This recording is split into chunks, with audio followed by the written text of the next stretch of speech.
Olá, seja muito bem-vindo à nossa série Contos Góticos Russos. Esse é o primeiro de 10 encontros, intitulado O Retrato de Gogol, primeira parte.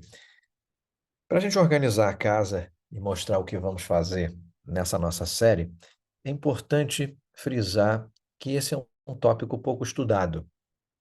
Vários autores estudiosos do assunto, incluindo a professora Maria Petrova, da USP, Universidade de São Paulo, lembram, inclusive num contexto internacional, que somente no início do século XXI, estudos sólidos começam a ser feitos sobre a literatura gótica russa, ou melhor, o impacto que causa a literatura gótica de origem inglesa na literatura russa. A professora Maria Petrova chega a mencionar o fenômeno da refração dessa literatura na Rússia. Então é interessante pensar nesse fenômeno, na refração da tradição gótica na literatura russa, como um fenômeno ainda recente e mais de 20 anos depois dos primeiros estudos e das primeiras teses que aprofundadamente se deitam sobre a questão, ainda é preciso mergulhar nesse universo. O lado positivo de se estudar algo que não tem tanta disponibilidade em termos de obras e fortuna crítica é a facilidade com que a gente tem de se lançar na crítica e deixar as nossas opiniões e valores fundamentados, é importante que se diga, participarem do jogo de luzes e de sombras, com trocadilhos inclusos nessa realidade da literatura. Em outras palavras, vamos explorar os diferentes tipos de gótico na literatura russa, analisando 5 contos de autores russos que vão representar diferentes aspectos do gótico, como o elemento do sobrenatural, o grotesco, o terror, o mistério e o sublime. A ideia para esse curso vem de uma obra lançada no ano de 2020 pela editora Martin Claret, com tradução do Oleg de Almeida. Essa obra é intitulada Contos Góticos Russos, exatamente, mesmíssimo título desse nosso curso. Mas há uma distinção importante. Na obra publicada, como eu disse, em 2020, há 6 contos. O Retrato, de Nikolai Gogol, 2 contos de Alexei Tolstói, A Família do Vurdalak e O Encontro 300 anos depois, Os Fantasmas, de Ivan Turgenev, O Babak, do Dostoiévski, e O Monge Negro, do Anton Chekhov. Como nós já estudamos o Babak na série Rindo com Dostoiévski, e também já referendamos esse conto em outras oportunidades nas nossas aulas de literatura russa, esse conto foi removido, até porque o gótico em Dostoiévski é um capítulo à parte. E vamos nos aventurar, portanto, nos 5 contos restantes. Cada conto vai receber 2 aulas. Mais ou menos metade de cada conto é analisada em cada uma das 2 aulas dedicada a ele. Então, nessa aula, vamos começar com a primeira parte do retrato de Gogol, na aula que vem, a segunda parte, e assim, consequentemente, iremos falar em 2 partes da família do Vurdalak, e depois em 2 partes do Encontro 300 anos depois, ambos de Alexei Tolstói, 2 aulas para os Fantasmas de Turgenev e 2 aulas para o Monge Negro do Anton Chekhov. Claro que mergulhar no universo grande parte desconhecido tem vantagens, mas também desvantagens. A desvantagem principal é que é necessário fazer um preâmbulo para não ficarmos tão alheios a esses aspectos quando considerarmos nas nossas análises essa literatura. Então vamos juntos explorar esse aspecto antes de iniciar, falando um pouco de Gogol e da relação dele com o gótico e desse conto, O Retrato, na sua primeira parte. Há uma introdução, na verdade, um prefácio na obra dos contos góticos russos, escrita pelo próprio Oleg de Almeida, que tenta fazer a introdução, né? Ele chama de onde vêm os espectros desse elemento gótico, fazendo uma referência à ideia de não se tratar especificamente ao gótico no sentido arquitetônico, né? Que é aquele gótico medieval das catedrais, que, ao contrário do que se pensa, com as gárgulas e as decorações, é um gótico de luz, que o objetivo é ampliar o acesso de luz a essas estruturas arquitetônicas, mas é um gótico completamente diferenciado porque é um gótico literário. E esse gótico literário vem na tradição inglesa do século XVIII, né, que inicia-se no século XVIII, ganha força no século XIX. Complementando um pouco do que o Oleg fala, e você pode depois ler o prefácio do Oleg nessa edição da Martin Claret e outras reedições que eventualmente possam surgir, vamos complementar essas informações com algo mais acadêmico. É interessante as referências que são feitas, principalmente do ponto de vista histórico, à obra de Horace Walpole, de 1765, chamada O Castelo de Otranto, que é considerado para muitos como a primeira referência do gótico no sentido literário. Porque esse conto do Horace Walpole, ele é intitulado, como eu disse, O Castelo de Otranto, mas tem um subtítulo, Uma História Gótica. E aí, em 1765, nós teríamos um marco inicial da fundação desse gótico literário, né, inglês. Esse gótico vai obter representatividade em outros grandes autores ao longo de todo o século XVIII, principalmente Anne Radcliffe, com os seus Mistérios de Udolfo, de 1794, e outras tantas obras, como o Romance Siciliano, o Romance da Floresta, né, e várias outras obras aí de expressão que ainda hoje seguem editadas. Ainda no século XVIII, influentes e populares estão O Monge, de 1796, de Matthew Lewis, e a obra Wieland, de 1798, do Charles Brogden Brown, né? O Charles Brogden Brown, com seu Wieland, marca, portanto, os finalmente no século XVIII da popularidade dos escritores góticos ingleses. Logo depois, no início do século XIX, o gênero continua a atrair um forte número de leitores e isso vai ganhando força cada vez mais com as obras de Mary Shelley e as obras também de Bram Stoker, né? Então, a gente pode incluir nessa lista o Frankenstein, de Mary Shelley, de 1818, o Corcunda de Notre Dame, do Victor Hugo, em 1831, contos do Edgar Allan Poe, como Os Assassinatos na Rua Morga, de 1841, O Coração Revelador, de 1843, e, sem dúvida, o Drácula, de Bram Stoker, de 1897.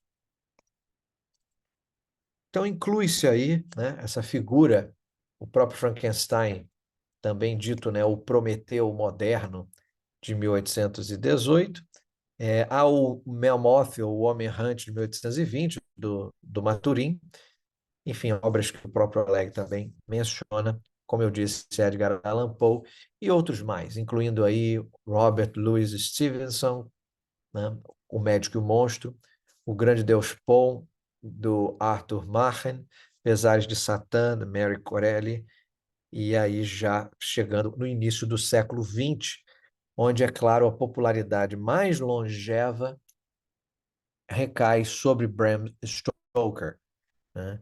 E a gente vai chegando a figuras mais recentes, como o Lovecraft e o Stephen King. Então, é um tipo de literatura que passa pelo teste da popularidade dos séculos e vai ganhando força, né, ao longo dos anos, principalmente pela popularidade. Fazendo a divisão do ponto de vista acadêmico, e esse é um favor que o Oleg nos faz no seu prefácio, é dividir a categoria do gótico inglês em conto de suspense, que é o Short Story of Suspense, o conto de terror, que é o Short Story of Terror, o conto de fundo histórico, que é o Historical Gothic Tale, e a paródia dos escritos góticos, que são as Satires on the Tale of Terror, né?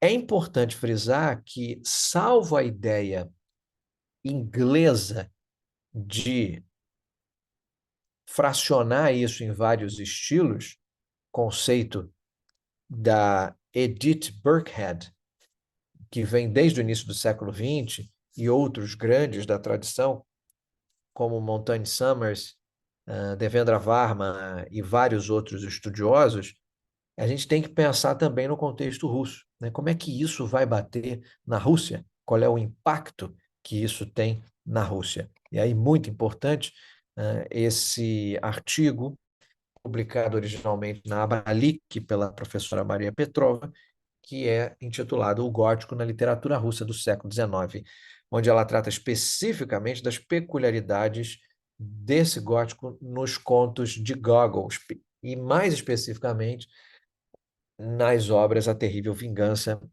e Vi. Então, ela chama o fenômeno de uma refração da tradição gótica na literatura russa, né? E explica que no final do século XIX, várias traduções diretas são feitas para o russo e muitas são alteradas, episódios inteiros são retrabalhados, trechos alterados, diálogos removidos, e essa popularidade era muito forte, com romances adornando ali as bibliotecas tanto de São Petersburgo quanto as bibliotecas provincianas. E isso vai impactar a figura dos gigantes da literatura russa na Era de Ouro, que é a geração do Gogol, do Turgenev, do Dostoiévski, do Tchekhov e de outros mais. Mas, segundo ela, ninguém teria sido capaz de capturar a poética gótica com tanta força quanto o Gogol, o que estaria, segundo Maria Petrova, relacionado ao catastrofismo da consciência do autor e também essa visão específica do mundo que unia uma comicidade com o horror, o trágico da existência humana, aquele riso entre lágrimas que muito se fala quando pensamos em Nikolai Gogol, né? Então, a ideia é pensar que esses elementos, que são elementos absolutamente nevrálgicos na literatura, estão aí trabalhando a um só tempo no universo russo, como algo que vem, talvez pela janela, mas ainda assim de uma importância fulcral, que é a entrada da literatura gótica inglesa no contexto russo. E essa entrada vai trazer uma série de vantagens, uma série de elementos que, de muitas maneiras, são refratados na literatura russa. Segundo Maria Petrova, ainda é uma questão de correspondência entre duas culturas, adaptação daquela ideia inglesa e também francesa, afinal de contas, temos elementos do Victor Hugo, o Corcunda de Notre Dame, chegando na Rússia, e elas vão sendo adaptadas. E essas ideias são ajustadas a esse contexto, mesmo quando ele é, no caso de Gogol, ucraniano, mas a expressão é russa, né? Então, ele era um escritor ucraniano, mas de expressão russa. E isso só torna tudo ainda mais interessante, principalmente em função das desavenças entre a Rússia e a Ucrânia que se amontoam nos últimos séculos. nossa série Rússia e Ucrânia, as origens do conflito e o fato histórico, também explora um pouco esse fenômeno. Então vamos começar com esse conto, que é o conto O Retrato, do Nikolai Gogol, um dos maiores escritores do século XIX na Rússia e um dos precursores do realismo fantástico. Eu quero falar brevemente sobre a vida e a obra de Gogol, resumir e analisar, então, a primeira parte do conto, que narra a história de um jovem pintor que compra um retrato amaldiçoado de um velho desconhecido e fica obcecado completamente por ele, né? Nikolai Gogol nasce em 1809 na Ucrânia, que na época fazia parte do Império Russo. Ele que era filho de um proprietário de terras e de uma descendente de uma antiga família nobre da Lituânia, recebeu uma educação clássica, se interessou pela literatura desde cedo, acabou escrevendo aí seus primeiros poemas e peças de teatro em ucraniano, sua língua materna, mas depois passa a se exprimir em russo, que era a língua oficial do Império. Em 1828, Gogol, assim como o protagonista da história, se muda para a capital, para São Petersburgo, onde tenta uma carreira burocrática, mas ele logo se desilude com a corrupção e a mediocridade do sistema dentro da própria percepção de Gogol e vai se dedicar à literatura, publicando seus primeiros contos e novelas, como Noites na Fazenda de Dikanka e Mirgorod, que retratavam a vida e o folclore da Ucrânia com muito humor, com muita fantasia. Ele também vai escrever aquela sátira fundamental sobre a sociedade russa, que é o conto O Capote, né? Uma das obras-primas da literatura mundial, e chega a dizer que todos somos herdeiros do Capote de Gogol, e o seu igualmente extraordinário O Nariz. Em 1836, ele vai estrear sua peça de teatro mais famosa, O Inspetor Geral, comédia que denunciava a hipocrisia e a corrupção dos funcionários públicos russos. A peça causa um escândalo e uma polêmica, mas também recebeu o elogio do czar Nicolau I, que disse, aspas, todos nós fomos açoitados por Gogol, fecha aspas. E a partir daí, Gogol se torna um dos escritores mais populares e mais influentes da Rússia, mas também, sem dúvida, uma das figuras mais controversas e, por que não, uma das figuras mais incompreendidas. Em 1842, Nikolai Gogol publica seu único romance, Almas Mortas, que misturava realismo, fantasia, humor, crítica social e filosofia, narrando as aventuras de Tishkov, que era um vigarista que viajava pela Rússia comprando registros de servos mortos, que ele chamava de almas mortas, para se enriquecer, se passando por um nobre, né? O romance era uma alegoria daquela decadência moral e espiritual da Rússia, mas essa busca também pela redenção e pela verdade. O Nikolai Gogol planejava escrever, dizem, uma segunda parte desse romance, que mostraria a transformação do Tchikov em um homem virtuoso e a renovação da Rússia. Só que ele nunca chegou a terminar essa parte, porque entra numa crise existencial e religiosa que o leva a se isolar. Inclusive, ele se autoflagelava, dizem, e se submetia a um ascetismo muito rigoroso. E ele também vai sofrer a influência de um fanático religioso que tinha convencido ele a queimar os manuscritos até então dessa segunda parte do romance, dizendo que o texto era pecaminoso, o texto era blasfemo. O fato é que Nikolai Gogol morre em 1852, até a idade de 42 anos, devido a uma inanição voluntária. Pasmem, né? Mas Gogol é considerado um dos maiores escritores russos de todos os tempos, um dos precursores do realismo fantástico, que é o gênero literário que combina elementos tanto realistas quanto fantásticos, para criar uma atmosfera de estranheza e de ambiguidade. E ele é, talvez, o pai realmente do gótico na literatura russa, né? E essa exploração do sobrenatural, do grotesco, do terror, do mistério, do sublime, criando uma atmosfera de medo e angústia, é típica da literatura de Gogol. Desde já, deixando bem claro que o gótico russo não é o gótico inglês. O gótico russo vai se diferenciar do gótico inglês, do gótico francês, do gótico ocidental como um todo, melhor dizendo, por ter uma ênfase maior na dimensão psicológica, moral e espiritual dos personagens e dos temas, e por ter uma maior influência da cultura e da história da Rússia. Isso é importante porque a literatura da Era de Ouro, a literatura que nós, em primeiro momento, tomamos contato quando começamos a ler literatura russa, que é a literatura de Tolstói, a literatura de Dostoiévski, a literatura de Gogol, de Turgenev, é uma literatura de muita dimensão psicológica. E aí está, nesse cerne, a diferença, que eu repito, do gótico russo para o gótico ocidental, que é ter uma maior ênfase na dimensão psicológica, moral e espiritual, tanto dos personagens quanto dos temas, né?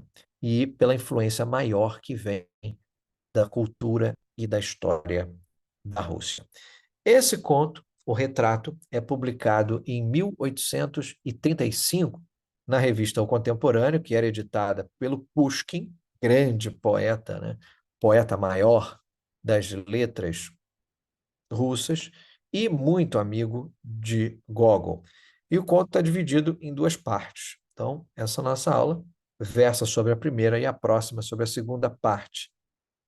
E isso é importante não só para a gente poder mergulhar com mais tranquilidade nas nuances, afinal de contas, são mais de 40 páginas, esse primeiro conto do livro, mas o fato das duas partes, cada uma ter um estilo e um enfoque diferente da outra. Na primeira parte, narrada em terceira pessoa, contando a história do Tcharkov, né? O Tcharkov era um jovem pintor que compra um retrato amaldiçoado de um velho desconhecido e ele fica completamente obcecado por esse retrato. Na síntese aqui do Oleg Almeida, ele vai mencionar a ideia de que esse conto seria a narrativa de um pobre pintor subestimado que vai recorrer a quaisquer meios, inclusive às forças demoníacas, para melhorar de vida, né? E ele diz que aqui estamos diante de um conto de terror no seu estado puro, no seu estado consagrado, né? A segunda parte, que nós vamos ver no próximo encontro, vai contar a história do velho do retrato, que era um usurário que tinha feito um pacto com o diabo para poder obter riqueza e poder. Mas, por enquanto, a primeira parte pode ser resumida da seguinte forma: Tchartkov, um jovem pintor talentoso, mas pobre, que vive em São Petersburgo, né? Ele se muda para lá, sonha em se tornar um grande artista e tem uma ideia de pintar um quadro do Anjo Rebelde, que seria a sua obra-prima, mas ele não consegue realizar porque falta inspiração, faltam recursos. E um dia ele vai ao leilão de objetos antigos e se interessa por um retrato de um velho que tem ali um olhar estranho, um olhar penetrante. Compra o retrato, uma quantia irrisória, e leva a obra para o seu quarto. E ele fica fascinado pelo retrato, que parece ter vida própria. E ele observa aquilo com uma mescla de desprezo, mas também de ironia. E na mesma noite ele tem um pesadelo terrível, que o velho do retrato sai da tela, o persegue pelo quarto, tenta sufocá-lo. Ele acorda assustado e vê que o retrato está lá no mesmo lugar, mas tem um sorriso malicioso. E ele decide, portanto, cobrir esse retrato com um pano e tenta esquecer da existência desse retrato. No dia seguinte, ele recebe a visita de um amigo que traz uma boa notícia. Diz que um rico mecenas quer encomendar um retrato. E ele fica feliz, ele aceita a encomenda e começa a pintar o retrato do mecenas e se surpreende com a facilidade e com a rapidez com a qual ele produz essa obra. Ele recebe ali um bom pagamento, fica satisfeito, continua a pintar retratos de outras pessoas, vai ficando cada vez mais famoso, cada vez mais rico. Ele se muda para um apartamento luxuoso, começa a se vestir de uma forma mais elegante, fica vaidoso, fica arrogante, despreza os antigos mestres da pintura, quer dizer, fala mal de Rafael, né, Rafael Sanzio, Michelangelo, dois mestres maiores, né, os três, né, o triunviro de ouro da pintura italiana, junto com Leonardo da Vinci, e ele menospreza, ele vai se preocupando muito mais com a aparência, com o status social, do que com a qualidade da sua arte. E ele se esquece daquele retrato do anjo rebelde, do retrato do velho que fica coberto e escondido no ateliê. E um dia ele vê o quadro de um colega que se tornou um pintor de renome na Itália, seguindo os exemplos aí de Rafael Sanzio e de Correggio, e é um quadro belíssimo, muito sublime, e o quadro deixa o Tchartkov e todos os que estão presentes muito admirados, muito atônitos. O Tchartkov percebe que a sua arte, na verdade, é inferior, é superficial, e que ele se afastou do seu verdadeiro talento.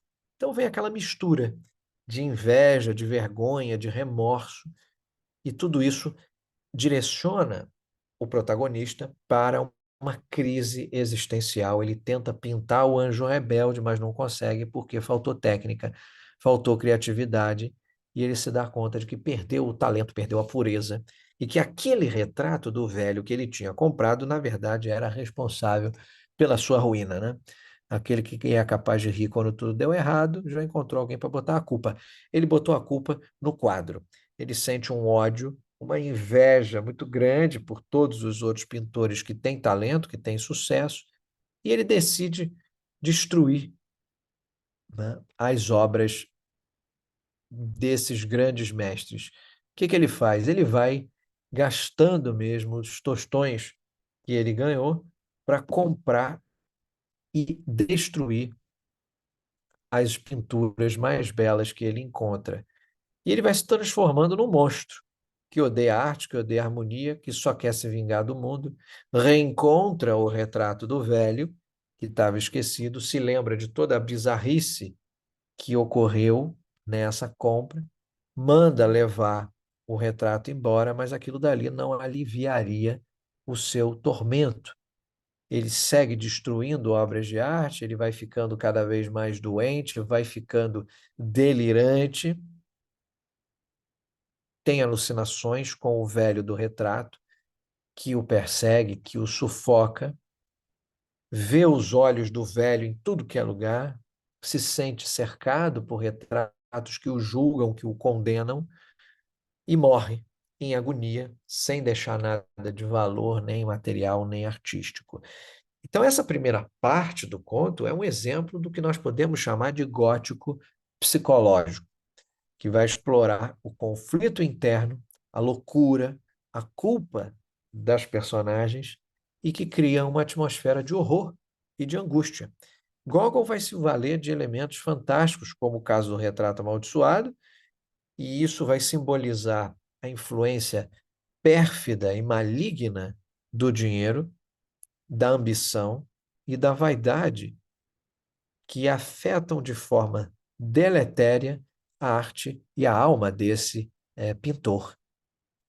E ele também vai usar de elementos realistas, que é justamente a descrição da sociedade russa, porque ele quer criticar a hipocrisia, ele quer criticar a corrupção, ele quer criticar, obviamente, a mediocridade daqueles que se vendem por fama e por poder, mostrando como que o pintor se afasta do seu ideal artístico, que seria representado pelo anjo rebelde, e se torna uma cópia do velho usurário, que seria um demônio disfarçado. Quer dizer, ele mostra um pintor que se isola e que se destrói sem conseguir de forma alguma se redimir ou se renovar. Pegando essa primeira parte como um gancho, a gente pode pensar numa alegoria da decadência moral, da decadência espiritual da Rússia. Mas não só isso, é também uma reflexão sobre a natureza e o destino da arte, algo que é muito em voga nos debates dos círculos literários do século XIX na Rússia. Os russos não só liam literatura, mas teorizavam literatura constantemente. Então, Gogol questiona o que é a arte, qual é o seu papel na sociedade, quais são os seus limites, os seus desafios.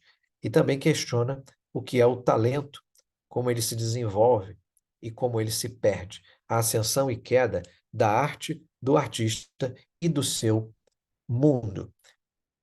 Ele vai sugerir que a arte é uma busca pela beleza e pela verdade que requer inspiração, estudo, originalidade e que não pode se submeter ao dinheiro, à vaidade e à imitação, também deixando sugerido que o talento seria uma dádiva divina que pode ser desperdiçada, pode ser corrompida, mas também pode levar à glória. E do mesmo jeito que leva isso tudo, também pode trazer a ruína para quem ali está presente, né? Então vamos ver algumas possíveis interpretações desse conto, O Retrato, de Nikolai Gogol, pensando nessa primeira parte como um norte e visualizando caminhos e possibilidades e perspectivas já para o nosso próximo encontro, dedicado à obra na sua segunda parte. É muito comum nas nossas séries lançarmos diversos tipos de leituras interpretativas.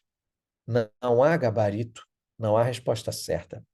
São caminhos que são abertos e a gente os mantém sempre abertos porque teorizar, fazer ciência literária em cima do objeto estético, que é o texto literário, na verdade, é como tentar estudar uma categoria epistemológica utilizando outra. Então, usa-se a ciência para estudar a arte. Então, na verdade, é aquilo que René Magritte utilizava para definir a sua arte, a tentativa do impossível. Então, vem essa manifestação do impossível, que é definir aquilo que não tem fim, colocar em uma categoria o que não pode ser categorizado. Mas é importante tentar, porque uma vez que uma interpretação é pautada nos elementos do próprio texto, ela deve ser levada em consideração no que nós chamamos de fortuna crítica, que é o amontoado, ano após ano, década após década, milênio após milênio, no caso dos escritores antigos, de toda uma tradição que, lendo com o prisma da sua época, tentando se pôr no local de escrita original, contribui para as interpretações, porque os verdadeiros clássicos, a verdadeira literatura, ela segue viva falando para os públicos seguintes, subsequentes. A arte, né, a literatura, ela sempre vai ser maior do que o artista. Isso é muito importante. Algumas linhas são mais comuns do que outras, e a gente utiliza quase sempre nas séries, que são as linhas interpretativas biográficas, históricas, simbólicas, semióticas, filosóficas, também estruturalistas, sociológicas, mas são apenas algumas das possibilidades que vocês podem ficar à vontade para explorar outras perspectivas, outras abordagens que são do seu interesse. Na verdade, também é objeto do nosso curso instrumentalizar vocês a fazerem as próprias leituras interpretativas. A única regra é muito simples: não delira. Ou seja, se você tiver um vislumbre interpretativo, utilize esse vislumbre na forma de uma teoria ou de uma leitura que possa ser calcada naquilo que o texto traz, ou naquilo que a vida do autor traz, ou o seu contexto imediato traz, né? Então, se você tiver como comprovar dentro do texto do autor, ou daquela realidade, daquele contexto social de produção, serve como uma possibilidade de leitura interpretativa. Só não pode dar opinião. O objetivo de uma análise não é opinar, mas sim analisar, né? Então são coisas diferentes, muitas vezes confundidas, mas ainda assim bem distintas. A opinião é do terreno da doxa, né? É do terreno do senso comum, que é uma categoria epistemológica completamente diferente na teoria do conhecimento, por exemplo, da arte, né, ou da ciência. E os estudos literários estão aí para nos ajudar nesse quesito. Mas vamos lá. A gente pode relacionar esse conto com a vida, com a obra de Gogol. É interessante, porque Gogol poderia ser lido como um pintor. Sim, um pintor, mas um pintor de palavras, porque ele, à semelhança da personagem, eu dei a dica no começo do encontro, ele se muda para São Petersburgo em busca da fama, em busca da fortuna, e ele também, sabidamente, se fascinou e se decepcionou com essa sociedade. Ele também se isolou, assim como o pintor protagonista. Ele também se autoflagelou por conta de uma crise religiosa, e queima manuscritos da segunda parte do Almas Mortas de uma forma análoga ao que o seu protagonista faz aqui na história. É interessante pensar, dentro dessa linha interpretativa biográfica, que o retrato é um microcosmo da própria história de vida de Nikolai Gogol, que também morreu em agonia, sem deixar sua obra completa. Então, nessa linha interpretativa, concordemos ou não, mas ela é bem fundamentada, a gente poderia observar o conto como uma projeção dos medos, dos anseios, das frustrações e das contradições de Nikolai Gogol, que vão se refletir nessa figura do Tchartkov, que é, ao mesmo tempo, um alter ego de Nikolai Gogol e um antagonista do autor. O que é que você acha dessa interpretação biográfica? Concorda, não concorda? Qual é o seu contra-argumento e qual é a sua defesa dessa linha interpretativa, né? Então, vamos utilizar, vamos treinar essa plasticidade de nós também concordarmos ou não com teorias, né, com análises e interpretações já existentes. Numa interpretação histórica, nós podemos situar esse conto no contexto da Rússia do século XIX, que era um império em decadência, marcado pela desigualdade social, pela opressão política, pela corrupção burocrática, né? Isso bem é muito típico, inclusive vai ser o estopim mais à frente da própria Revolução Russa. E essa censura cultural, essa dependência econômica, muito se manifesta. Nós podemos ver aqui no conto, segundo a interpretação histórica, uma crítica à situação da Rússia que se afastava dos seus ideais e da sua identidade, que se vendia ao dinheiro e ao poder e que se destruía por dentro e por fora. Esse é o prisma de Gogol dentro dessa ideia histórica. Então, ali está a alegoria da Rússia, que era uma alma morta, para brincar com o romance de Gogol, que precisava de uma renovação, que precisava de uma redenção. E essa interpretação, concorda, discorda? Argumentos contra argumentos? Na linha simbólica, interpretativa, podemos analisar os símbolos que aparecem no conto, e não são poucos, né? A literatura gótica, ela é carregada de símbolos. É o caso do retrato, do anjo rebelde, do velho, do ouro, dos olhos. O retrato seria um símbolo do mal, né? Do pacto com o diabo, da maldição, da influência maligna, da tentação, da corrupção, da perdição. o anjo rebelde um símbolo do bem, desse ideal artístico, da inspiração, da beleza, da verdade, dessa salvação, e o velho é um símbolo do que é o proibido, né? O demoníaco. Ele é o usurário, o pecador, o tirano, o inimigo e, por que não, também o juiz, né? Ele é o juiz desse universo. É mencionada várias vezes também a figura do ouro, que é um símbolo do dinheiro, da ambição, da vaidade, da ilusão, da falsidade, da destruição, e nós podemos ver nos olhos aí um símbolo desse olhar, da visão, da percepção, consciência, da expressão e da comunicação que muito fortemente afetam esse universo que Gogol representa na sua obra O Retrato. Concorda, discorda? Argumentos? Contra-argumentos? Fiquem à vontade. Uma interpretação semiótica que se presta, né, a analisar os signos que compõem o conto, como os personagens, os objetos, os lugares, os acontecimentos, etc., permitindo que a gente relacione ou observe as relações entre esses signos, formando sistemas de significação, como narrativo, descritivo, dialógico, a gente vê sistemas se articulando, produzindo sentidos literal, figurativo, né? Implícito, explícito, e eles vão se manifestando aqui, criando efeitos, como o humor, o terror, o suspense e o drama.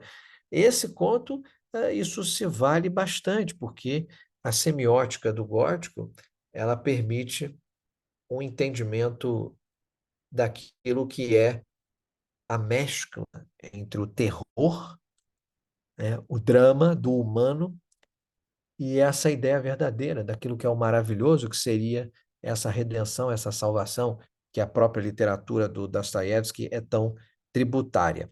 Por falar em ideia de redenção e salvação, dentro dessa visão, que é uma visão de mundo teologicamente cristã, pode-se também fazer uma interpretação filosófica, principalmente o que é a arte, qual é o papel dessa arte na sociedade, quais são os seus limites, os seus desafios, o que é o talento, né? Como eu disse, como ele se desenvolve, como ele se perde, relação dicotômica maniqueísta do bem e do mal, como é que isso se define, se confronta, liberdade, responsabilidade, como é que eles se exercem, como se comprometem na vida e na morte, como é que se valoriza, como é que se desperdiça.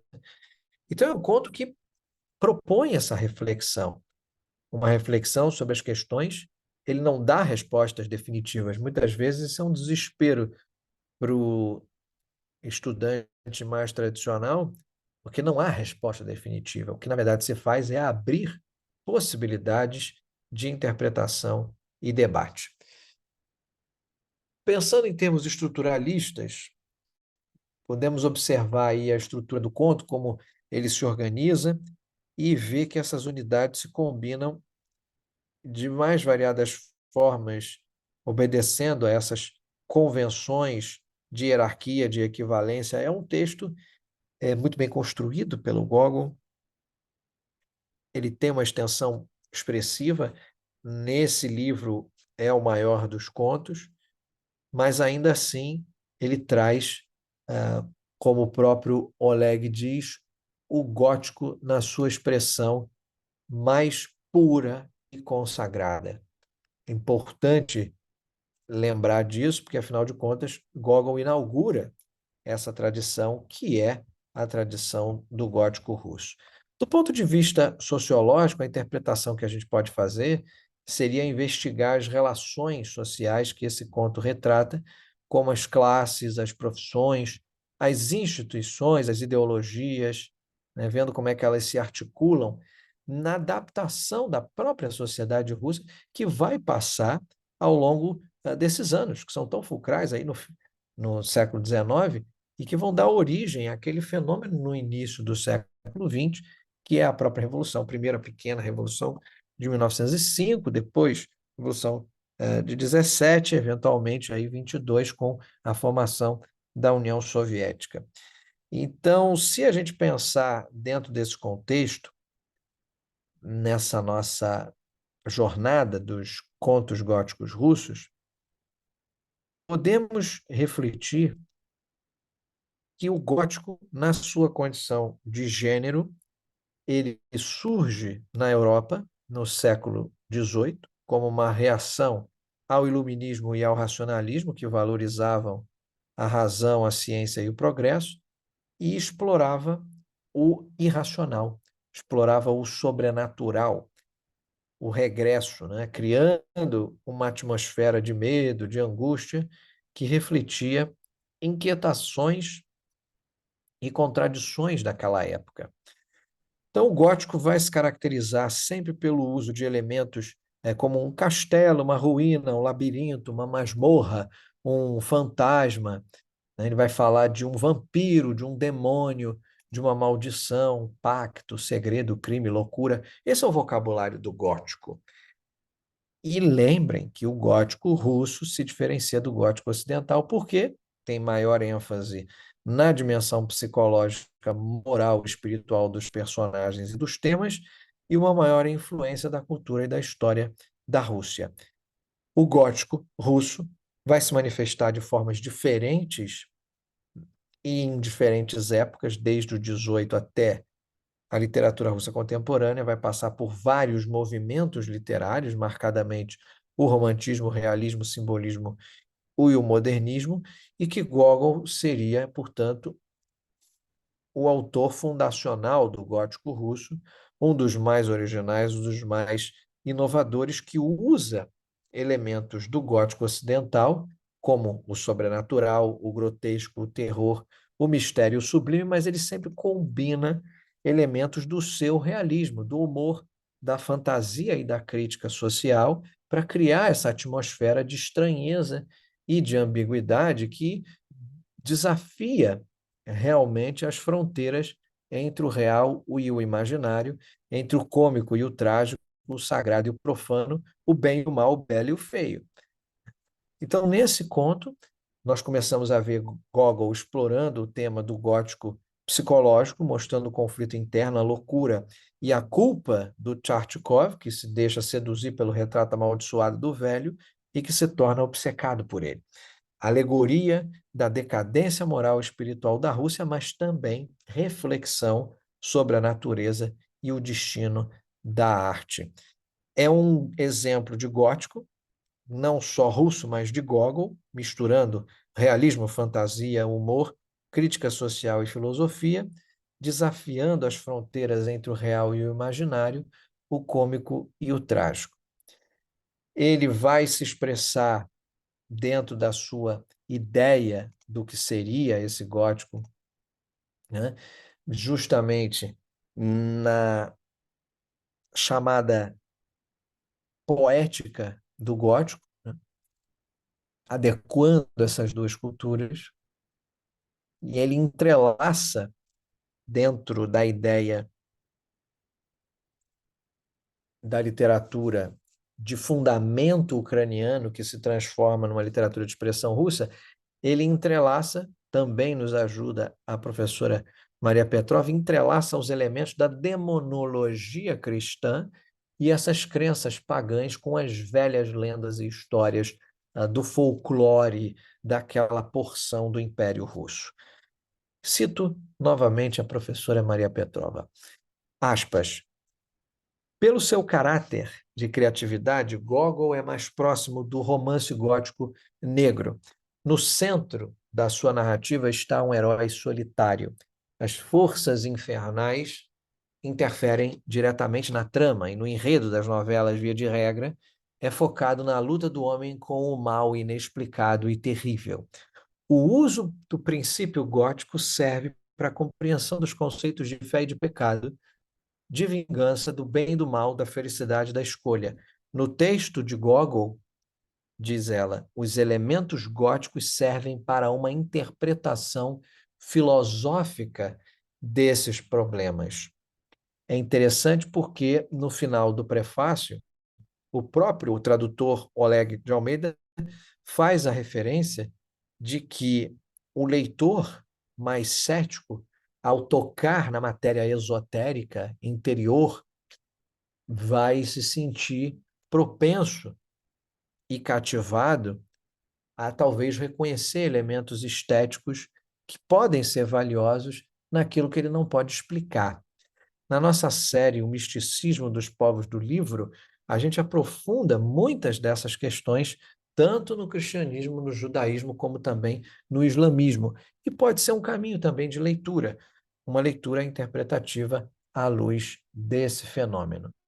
Então, em cada um desses textos, Gogol vai explorar de uma forma muito intensa os temas do medo, da morte, a identidade, a injustiça, a corrupção, criando esses efeitos que são mesclados, hora de terror, hora de riso, hora de espanto, hora de compaixão. O gótico de Nikolai Gogol, como nós vamos ver, vai se relacionar com o gótico de outros autores que nós vamos estudar, principalmente o Alexei Tolstói, que vai ocupar, né, no total 4 aulas, praticamente metade desse nosso curso, com seus 2 contos, e, claro, Turgenev, mais 2 aulas, e o Anton Chekhov, as 2 últimas.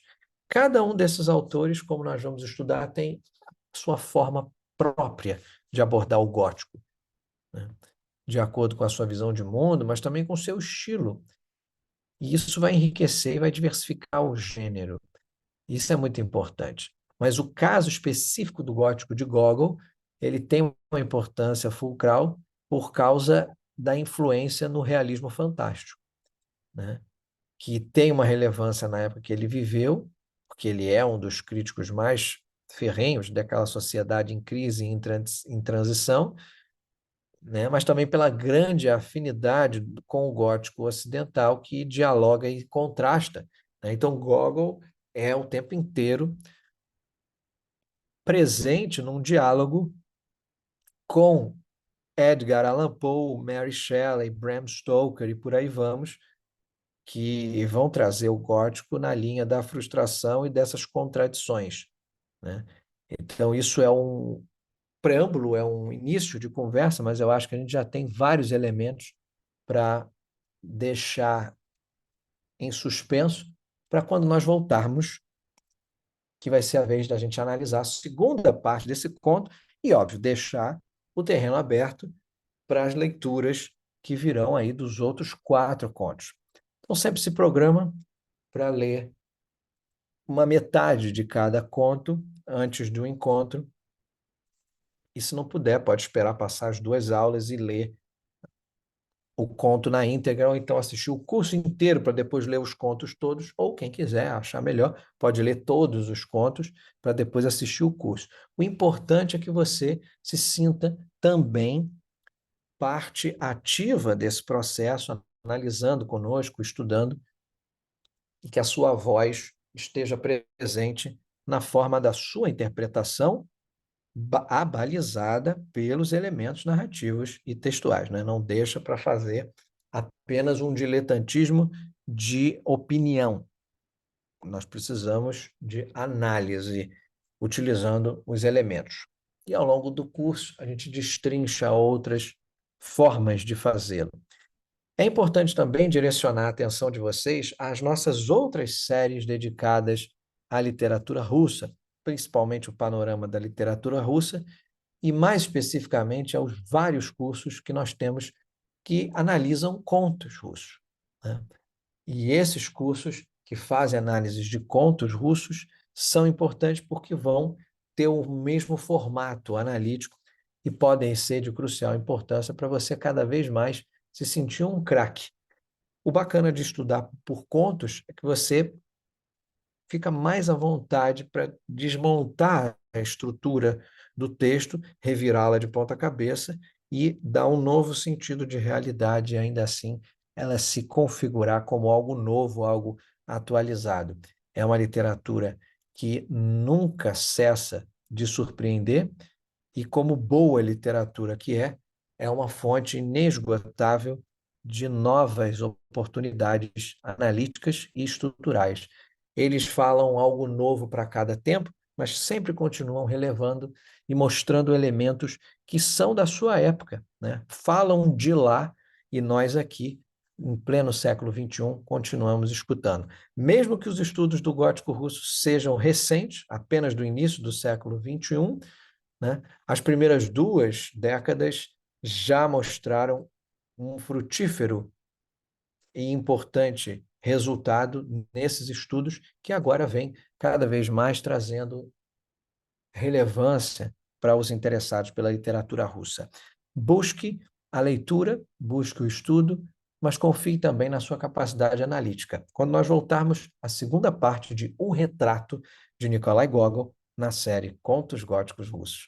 Sejam bem-vindos, espero que a gente possa ter uma jornada agradável nesses contos fantásticos, extraordinários de grandes nomes da literatura russa e do gótico.